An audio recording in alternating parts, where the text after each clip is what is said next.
Hello friends, एक बार फिर स्वागत करेंगे आपके अपने यूट्यूब चैनल पे। तो दोस्तों, वक्त हो चुका है आपके स्ट्रैटेजी जीके के क्वेश्चनों का। तो साथ में जुड़े रहिए। वीडियो अच्छी लगी तो लाइक कमेंट शेयर करिएगा और चैनल को ज़्यादा से ज़्यादा सब्सक्राइब करिएगा। तो चलिए स्टार्ट करेंगे पहले क्वेश्चन से। पहला क्वेश्चन है आपका कि चंदूबी महोत्सव किस राज्य का प्रमुख त्यौहार है।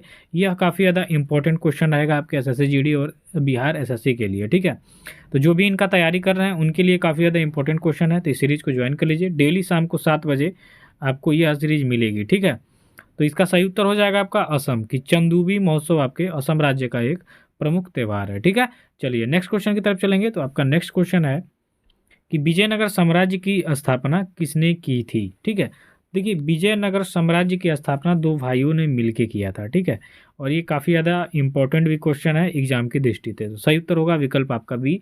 और विजयनगर साम्राज्य की जो स्थापना थी, ठीक है, वो आपके हरियर और बुक्का नामक दो भाइयों ने किया था। ठीक है, हरियर और बुक्का। ठीक है, ये साउथ में, ठीक है, कर्नाटक साइड में विजयनगर साम्राज्य की स्थापना किया गया था हरियर और बुक्का के द्वारा। और इसके अगला क्वेश्चन है समाचार पत्र इंडियन ओपिनियन जो कि 1903 में इसको स्थापित किया गया था, इसके संस्थापक कौन थे। तो देखिए इम्पोर्टेंट ये है इंडियन ओपिनियन। ये काफ़ी ज़्यादा इम्पोर्टेंट इसलिए है कि यह जिसके द्वारा लिखा गया है वो व्यक्ति काफ़ी ज़्यादा इम्पोर्टेंट और चर्चित हैं दो देशों में खासकर। और उनका नाम है आपका महात्मा गांधी। महात्मा गांधी की बात करेंगे तो ये इनकी ज़्यादा पॉपुलरिटी आपको देखी जाती है साउथ अफ्रीका में। ठीक है, वहाँ भी इन्होंने सबसे पहले आंदोलन का जो स्टार्टिंग है इनका वहीं से हुआ है, दक्षिण अफ्रीका से। उसके बाद भारत आए। ठीक है, तो इनकी ज़्यादा पॉपुलरिटी भारत और आपके दक्षिण अफ्रीका में है। तो इन्होंने इंडियन जो ओपिनियन पत्र का यानी समाचार पत्र का जो स्थापना किया था वो आपके साउथ अफ्रीका में, क्योंकि 1903 में गांधी जी साउथ अफ्रीका में थे। ये 1915 में आए भारत। ठीक है, 1893 का गए हुए एक केस के सिलसिले में, और ये 1915 में वापस आए। उसके अंतर्गत दक्षिण अफ्रीका में इन्होंने बहुत सारे सुधार का कार्य किया था। ठीक है, सामाजिक कार्य किया था। तो इसका सही उत्तर हो जाएगा विकल्प सी। अगले क्वेश्चन में देखेंगे कि हरिजन पत्रिका जो कि 1993 33 होगा। ठीक है, या 1933 होगा, 93 हो गया है।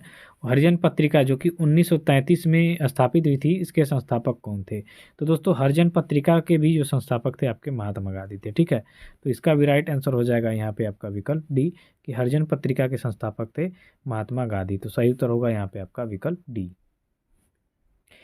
अगले क्वेश्चन की बात करेंगे कि भारतीय मौसम वेधशाला कहाँ पर स्थित है। ये वेरी वेरी इंपॉर्टेंट क्वेश्चन है। ठीक है, कि भारतीय मौसम वेधशाला जो है यह आपके पुणे में स्थित है। ठीक है, कहाँ पे है, पुणे में।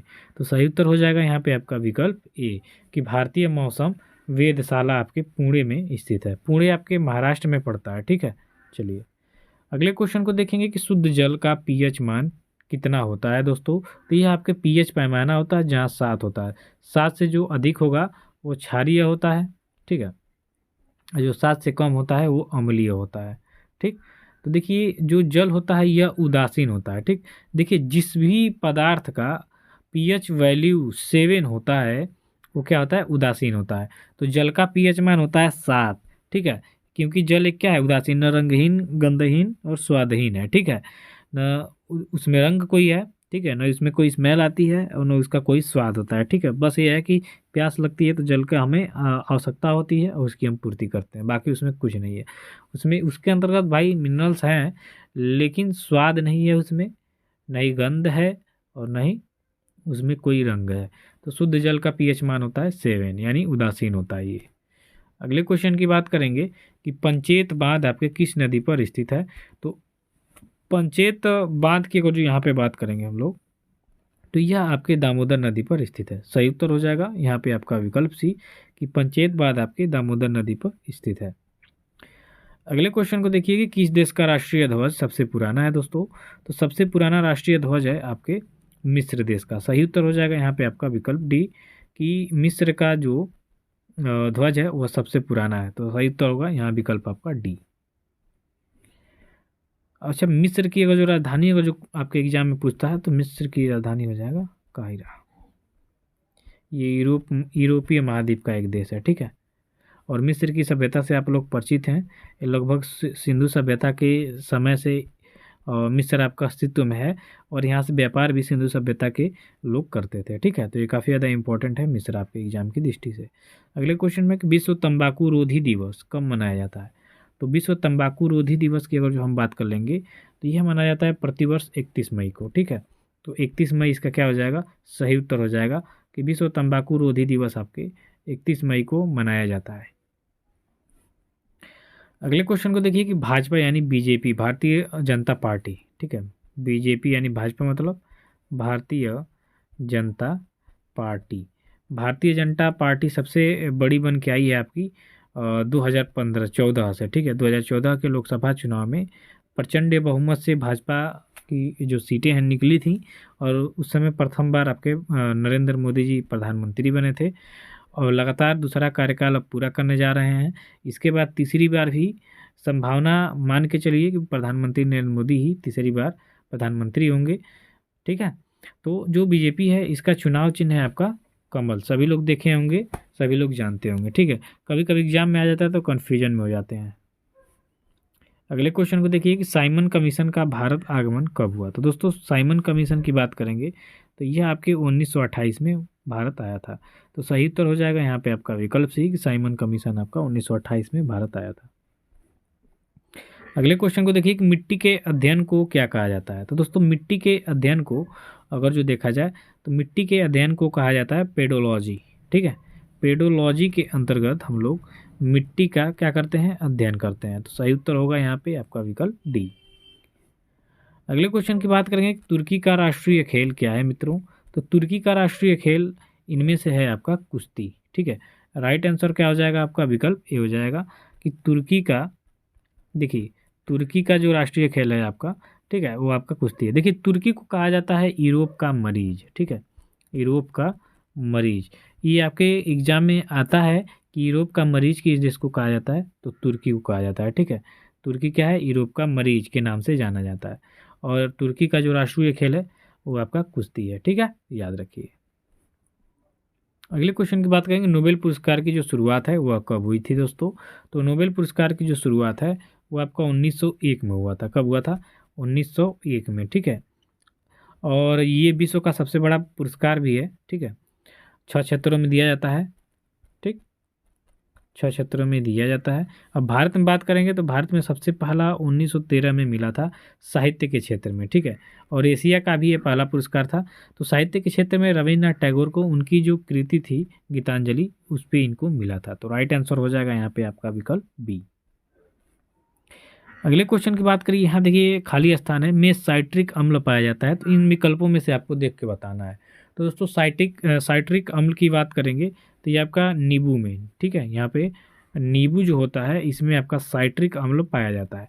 तो सही उत्तर हो जाएगा यहाँ पे आपका विकल्प सी। तो इस खाली स्थान पे आ जाएगा आपका विकल्प सी कि नींबू में साइट्रिक अम्ल पाया जाता है। ठीक है, तो यहाँ नींबू भरा जाएगा, राइट आंसर सी हो जाएगा। अगले क्वेश्चन को देखिए कि मुख्य चुनाव आयुक्त की नियुक्ति कौन करता है? तो दोस्तों मुख्य जो चुनाव आयुक्त होते हैं भारत में, इनकी नियुक्ति की जाती है भारत के राष्ट्रपति के द्वारा। जो वर्तमान में राष्ट्रपति होते हैं वही मुख्य चुनाव आयुक्त की नियुक्ति करते हैं। तो इस तरह से आपका सही उत्तर हो जाएगा विकल्प डी कि मुख्य चुनाव आयुक्त की नियुक्ति राष्ट्रपति के द्वारा की जाती है। अगले क्वेश्चन को देखिए कि मानव शरीर के किस अंग को रासायनिक कारखाना कहा जाता है? तो रासायनिक कारखाना कहा जाता है आपके यकृत को। यकृत की बात कर लेंगे तो यकृत ये आपके शरीर की सबसे बड़ी ग्रंथि भी है। ठीक है, सबसे बड़ी ग्रंथि भी इसे कहा जाता है यकृत को, और इसको इंग्लिश में हम लीवर कहते हैं। ठीक है, ये भूरे चॉकलेटी कलर का होता है। क्वेश्चन में अगर जो आ जाएगा कि बताइए कि आपका यकृत किस कलर का आता है, तो चॉकलेटी भूरे कलर का। ठीक है, और ये मानव शरीर की सबसे बड़ी ग्रंथि भी है आपकी यकृत, इसको इंग्लिश में लीवर कहते हैं। अगले क्वेश्चन में है कि इनमें से किसका उपयोग पेंसिल में किया जाता है दोस्तों? तो देखिए जो पेंसिल बनी होती है वो ग्रेफाइट की बनी होती है। ठीक है, उसके अंतर्गत जो पदार्थ होता है जो काला चलता है लिखते हैं हम लोग, वो ग्रेफाइट होता है। तो इनमें से आपका जो ग्रेफाइट है इसका उपयोग हम पेंसिल में करते हैं। तो राइट आंसर बी हो जाएगा। अगले क्वेश्चन में है कि गुप्त साम्राज्य के सबसे बड़े अधिकारी निम्नलिखित में से कौन होते थे? ये वेरी इंपॉर्टेंट क्वेश्चन है, ऐसे एग्जाम में आपके क्वेश्चन आते हैं। तो गुप्त साम्राज्य में जो सबसे बड़ा अधिकारी होता था उसे कुमार मात्य कहा जाता था। क्या कहा जाता था? कुमार मात्य। तो सही उत्तर होगा यहाँ विकल्प आपका सी। अगले क्वेश्चन है कि पारा का आविष्कार किस काल में हुआ था। तो भारत में पारा के आविष्कार की बात करेंगे तो वह आपके गुप्त काल में हुआ था, ठीक है। तो सही उत्तर हो जाएगा यहाँ पे डी डी। देखिए एक पूर्वोत्तर गुप्त काल हो जाएगा, ठीक है, गुप्तोत्तर काल। तो गुप्तोत्तर अगर जो काल आता है तो इसमें नहीं, ये गुप्त काल में ही हुआ था, ठीक है। गुप्तोत्तर यानी गुप्तोत्तर मतलब अब गुप्त वंश खत्म हो रहा है उस समय नहीं, शुरुआत के और गुप्तोत्तर के बीच में हुआ था पारा का आविष्कार। तो सही उत्तर हो जाएगा यहाँ विकल्प आपका डी। तो दोस्तों आज के वीडियो में बस इतना ही। मिलते हैं नेक्स्ट वीडियो में, तब तक के लिए धन्यवाद, थैंक यू सो मच। और हमारे साथ जुड़े रहिए यूपीपी कांस्टेबल और एसएससी जीडी बिहार एसएससी के एग्जामों के लिए। धन्यवाद, थैंक यू सो मच।